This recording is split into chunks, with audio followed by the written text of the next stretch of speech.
So let's dive in. It's 6:01. Let's get started. And it's nice. People are still joining. Great. I'm so happy to have this conversation. First of all, as you know, I am from creative background. So sports is really not, besides being a spectator, I was never really a practitioner.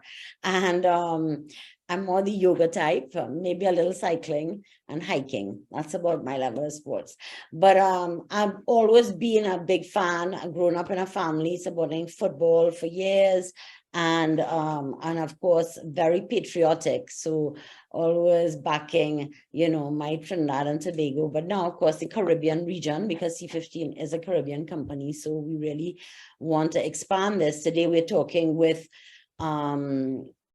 Kerry Gibbons from Trinidad, but he's based most of the time in Jamaica, and Kairon, Serrette from Trinidad. But also, I'm sure that you all are looking at partnerships with the other Caribbean islands as you all are building out Sport TT, I'm sure, because, we are a region that has given so many sporting, so much talent. And that's the thing we can compare with sports and culture is like the wealth of the talent is huge. So, with C15 being a company that's looking to invest in the creative sector, and then we were watching, all the work that's being done in sports, but not feeling that the sporting economy is getting the support that it needs from the corporate Trinidad, from the banks and the sponsors and so on. We decided, let's step in here and, and support $1 billion industry. It is $1 billion industry.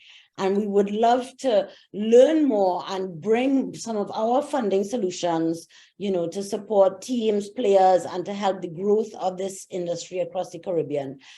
So many different areas where income can be made. When Karen and I were talking offline, there's the sponsorship, there's ticket sales, there's media rights, merchandise, investing in players, we said the sponsorship deals, the endorsement deals, so many different areas where income could be brought in. It's a wonder that we don't have more support actually from financial institutions. And I'm going to start with Kerry, one, because Kerry and I know each other a long time. So I feel more comfortable starting with him. And hi, Kerry, thank you so much for accepting, because I know you're always, like me, behind the camera producing, and this is a big step for you, but I know you're going to ace it. So, and you're in your car on set at, where y'all, at Atto Holden? Or Larry Gomes Stadium. At Larry Gomes Stadium, just wrapped secondary schools. What this was the East Zone finals? East Zone Intercall final, yeah. Wow. So thank you so much for taking the time to join us. I know it's been a long day and you all are going through rain and sun and so on, but let me just, before you start talking, Kerry, I have to read a little bit about your bio, because as I say, I know you a long time, and Kerry actually began his career as a cameraman and editor in 1988 with Video Associates, where I also started working when I first moved back to Trinidad. So that's kind of where we would know each other from. And this is 1988, so see how long that was. And then from Video Associates, he moved to Banyan, which we would know one of the pioneers in TV production in Trinidad. And from cameraman, editor, he started working as technical operator there. And then a couple of years later, he moved to CCN TV6 that had just opened up, newest TV station in the country. And Kerry was the lead online editor, as well as one of the top DPs and camera operators. And there's really where his love for the live broadcast grew. So he left TV6. He then went to the Ministry of Education, just to show you how well rounded and how experienced Kerry is. So then Ministry of Education as EP and production head of their TV unit. And then from there, he joined Advanced Dynamics, where he worked for quite a few years, traveling to Olympic Games, World Cups, and many other sporting and entertainment events, because Advanced Dynamics also still does most of the carnival events, and Kerry was directing most of those live broadcasts. So